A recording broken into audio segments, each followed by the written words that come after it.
আল্লাহ রাব্বুল আলামিন গোটা মানব জাতির জন্য এমন একটা কিতাব নাজিল করেছেন, যেই কিতাবটা আদম আলাইহিস সালাম থেকে নিয়ে এই পর্যন্ত এমন কোন কিতাব পৃথিবীতে নাজিল হয় নাই।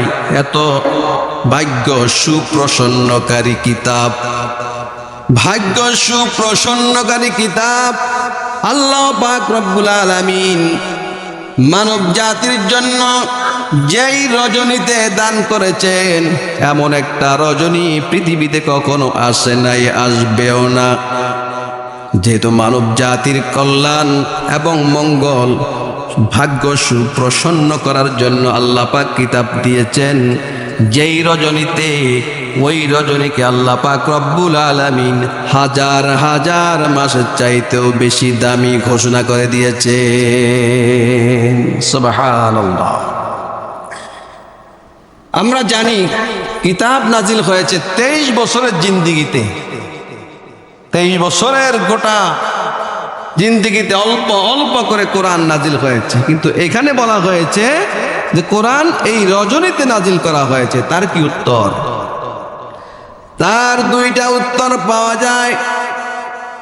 একটা উত্তর হলো আল্লাহ পাক রব্বুল আলামিন লৌহে মাহফুজ থেকে গোটা 30 পারা কোরআন, গোটা 30 পারা কোরআন আল্লাহ পাক রব্বুল আলামিন লাইলাতুল কদরে ওহী নাজিল করার দায়িত্বশীল ফেরেশতাদের হাতে তুলে দেন।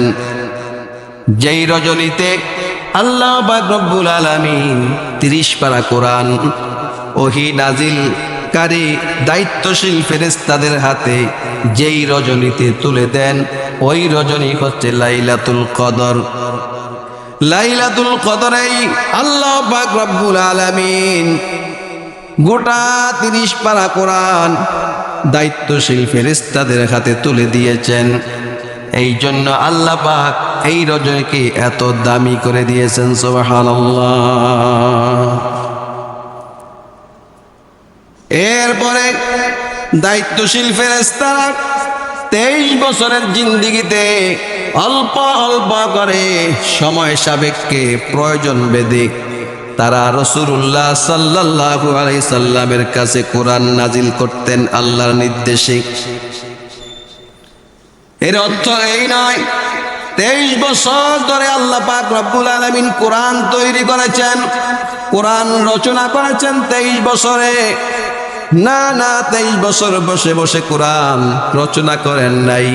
আল্লাহ পাক রব্বুল আলামিন অনন্তকালে আদি থেকে জন্মের সৃষ্টির শুরু থেকে সৃষ্টির পূর্বেই আল্লাহ পাক রব্বুল আলামিন 30 পারা কোরআনকে সুন্দর করে সাজিয়ে রেখেছেন। রাসূলুল্লাহ সাল্লাল্লাহু আলাইহি সাল্লামের উপরে কোরআন নাজিল হবে, কি কি ঘটনা ঘটবে আল্লাহ পাক রব্বুল আলামিন শুরুতেই সব কিছু সুন্দর করে সাজিয়ে রেখে দিয়েছেন। সুবহানাল্লাহ। এই হলো একটা জবাব। আরেকটা হলো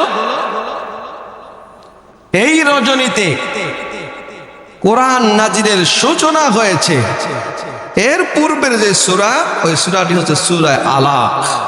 সূরা আলাকের 5টি আয়াত আল্লাহ পাক রব্বুল আলামিন এই রজনীতে নাজিল করেছেন। ইকরা বিসমি রাব্বিকাল্লাযী খালাক খালাকাল ইনসানা মিন আলাক ইকরা ওয়া রাব্বুকাল আকরাম الذي علم بالقلم علم الإنسان ما لم يعلم। এই 5টি আয়াত গোটা মানব জাতি, শুধু মুসলমান নয়, গোটা মানব জাতিকে আল্লাহর তাওহীদের সবক দেওয়া হয়েছে। গোটা মানব জাতির কল্যাণের নির্দেশ দেওয়া হয়েছে, কল্যাণের ওয়াদা করা হয়েছে। এই 5টি আয়াত লাইলাতুল কদরে নাজিলের মাধ্যমে আল্লাহ রব্বুল আলামিন কোরআন নাজিলের সূচনা করেছেন। কোরআন নাজিলের সূচনা যেহেতু এই রজনীতে হয়েছে, অর্থাৎ কল্যাণ নাজিল হওয়ার সূচনা হয়েছে। মানব জাতির কল্যাণের সূচনা এই রাত্রে হওয়ার কারণে আল্লাহ রাব্বুল আলামিন এই রাত্রিকে হাজার হাজার মাসের চাইতেও অধিক কল্যাণ বলে ঘোষণা দিয়েছেন। সুবহানাল্লাহ। এই রাত্রের ইবাদত করলে 83 বছর 2 মাস না 4 মাস সওয়াব। বিষয়টা এর মধ্যেই সীমাবদ্ধ নয়। আরবি ভাষায় হাজার বলা হয়, হাজার বুঝাবার জন্য নয়, আধিক্যতা বুঝাবার জন্য।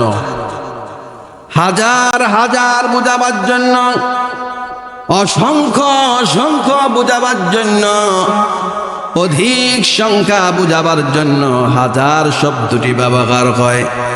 এর অর্থ হলো এই, আল্লাহ রাব্বুল আলামিন এই রজনীতে এমন জিনিস নাজিল করেছেন, এমন কল্যাণময় জিনিস নাজিল করেছেন যা হাজার হাজার হাজার মাসেও কখনো নাজিল হয় নাই।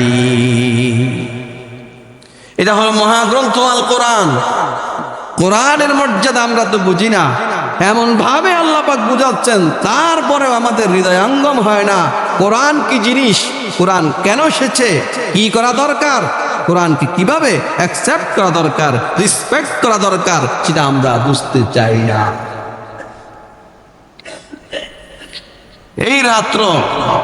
এই রাত্রে যারা ইবাদত করে, ইবাদত বন্দেগী করে, আল্লাহ পাক রব্বুল আলামিন এই রাত্রের মর্যাদার কারণে তাদেরকে ক্ষমা ঘোষণা দিয়েছেন। সুবহানাল্লাহ।